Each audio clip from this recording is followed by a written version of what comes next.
احلى تتبيله ممكن تاكلي بيها فراخ مشويه تحت الشوايه في البوتاجاز، ولا تضايقي نفسك ان مفيش فحم ولا غيره.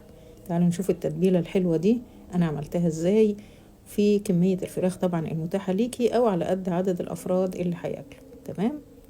نشوف بقى. انا نضفت الفرخه كويس ونقعتها في المحلول اللي احنا عارفينه وصفيتها كويس قوي عشان ما تنزلش طبعا ميه معايا زي ما احنا شايفين كده، ونشيل الجزء ده اللي عند الوراك. وفتحت الصدر كده عشان اسهل عليا او يستوي بسرعة معايا واضمن ان هو يبقى كله استوى معايا. 4 فصوص توم بشرتهم، توم باودر وبصل باودر، معلقة بابريكا صغيرة ومعلقة ملح على قد الكمية اللي انا هعملها، كركم وبهارات. 7 بهارات اللي انت بتحبي تحطيهم، او الحبهان المطحون او جوز الطيب، اي بهارات انت عايزة تحطيها براحتك. وعصرت ليمون ومعلقة خل ومعلقة زيت.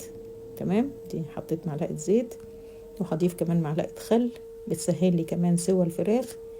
ويا سلام بقى لو بيتيها قبلها بيوم او قبلها بساعتين، يستحب انها تبات يعني عشان تديكي النتيجة وتديك الطعم الحلو في بعد الشوي. بصوا التتبيله صغيره قد ايه وعلى قد ايه. انا ما بكترش اكتر من كده، على قد كميه الفراخ اللي انا هعملها، ودي كافيه قوي انها تتبل لي نص الفرخه زي ما احنا شايفين.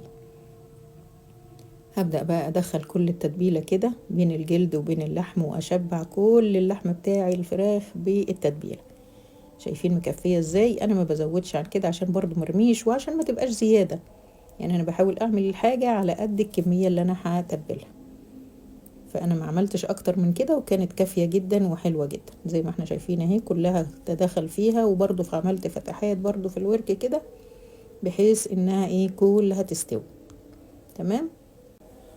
وجبت كده معلقتين زيت برضو عشان لما الفرخة تسخن مع المية تديكي لمعة حلوة للفرخة. وحطيت الفراخ بتاعتي على الشبكة زي ما احنا شايفين، شبكة الشوي. ما عندكيش حطي اي شبكة، وما عندكيش الصاج اللي تحت ده حطي اي صينية انت ايه متاحة يعني على قد الشبكة. ودخلتها طبعا انا مولعة الفرن قبلها ب10 دقايق، مولعة من تحت ومن فوق. لكن انا لما دخلت الفرخه يا جماعه طفيت من تحت واشتغلت على الشوايه بس. كل شويه كل 5 دقايق اقلب من الناحيه دي ومن الناحيه دي لغايه ما خدت تقريبا ساعه او ساعه و10 دقايق في الفرن بنفس اللمعه ونفس اللون الجميل ده. ومن غير كمان ما ضفت في التتبيله بتاعتها صلصه، انا ما بضيفش صلصه. وكانت النتيجه حلوه قوي وطعمها طبعا جميل لانها بايته في التتبيله. تمام. وانا مفتحاها فكلها استوت يعني الحمد لله، كانت النتيجه جميله. طبعا تعملي جنبيها بقى اي حاجة انت عايزاها او متاحة، بس انا حبيت اوصل لك طريقة الفرخة اللي مشوية تحت الشواية بتاعة البوتاجاز.